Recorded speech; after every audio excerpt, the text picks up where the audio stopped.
नमस्कार मित्रांनो, झी मराठीवरील सनई चौघडे मालिका आणि त्यातील आसावरी हे पात्र घराघरात लोकप्रिय होत आहे। आपल्या साध्या आणि सरळ अभिनयाने प्रेक्षकांची मने जिंकणाऱ्या अभिनेत्रीचे खरे नाव आहे जुई गोगरी।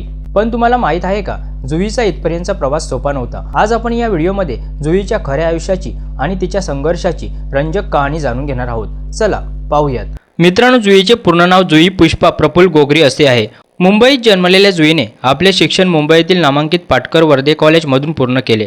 जुईला लहानपणापासूनच अभिनयाची, मॉडेलिंगची आणि डान्सची प्रचंड आवड होती। ग्लॅमर इंडस्ट्रीमध्ये येण्यापूर्वी तिने आपला पाया मजबूत करण्यासाठी थिएटर म्हणजेच प्रायोगिक नाटकांमध्ये काम करायला सुरुवात केली। काळबेरा आणि बघताय बघताय, भैरूबा भक्ताय सारख्या नाटकातून तिने आपल्या अभिनयाची चुणूक दाखवली आणि अनेक राज्यस्तरीय स्पर्धा गाजवल्या। नाटकात काम करत असतानाच जुईने टीव्ही मालिकांसाठी ऑडिशन्स देण्यास सुरुवात केली। तिला सुरुवातीला बाळूमामाच्या नावाने चांग भलो आणि यशोदा या मालिकांमध्ये छोट्या पण महत्त्वपूर्ण भूमिका मिळाल्या। यानंतर स्टार प्रवाहावरील पिंकीचा विजय असो या मालिकेत तिने एका तरुण विधवेची आव्हानात्मक भूमिका साकारली, ज्या भूमिकेचे प्रचंड कौतुक झाले। जुईने प्रत्येक भूमिकेला न्याय दिला, मग ती गावाकडची सून असो वा नकारात्मक झाक असलेली भूमिका। जुईच्या करिअरला खरा टर्निंग पॉईंट मिळाला सन मराठीवरील मुलगी पसंत आहे या मालिकेमुळे।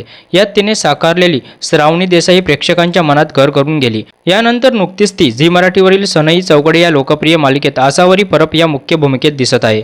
एक रंजक गोष्ट म्हणजे जुईने या मालिकेसाठी एका निगेटिव्ह भूमिकेसाठी ऑडिशन दिली होती, पण तिच्या चेहऱ्यावरील सोज्वळता पाहून दिग्दर्शकाने तिला थेट मुख्य पॉझिटिव्ह भूमिकेसाठी निवडले। नुकत्याच झालेल्या एका मुलाखतीत तिने सांगितले की मालिकेतील लग्नाचे सीन शूट करण्यासाठी ते रात्री 3 वाजेपर्यंत जड साडी नेसून शूटिंग करत होते। अभिनय, नृत्य आणि मॉडेलिंग अशा तिन्ही क्षेत्रात स्वतःला सिद्ध करणारी जुई गोगरी आज हजारो तरुणांची क्रश बनली आहे। सोशल मीडियावरही तिचे लाखो चाहते आहेत। थिएटरपासून सुरू झालेला तिचा हा प्रवास खरोखरच कौतुकास्पद आहे। तुम्हाला जुईची कोणती भूमिका सर्वात जास्त आवडते कमेंट करून नक्की सांगा। व्हिडिओ आवडला असल्यास चॅनलला सबस्क्राईब करायला विसरू नका। धन्यवाद।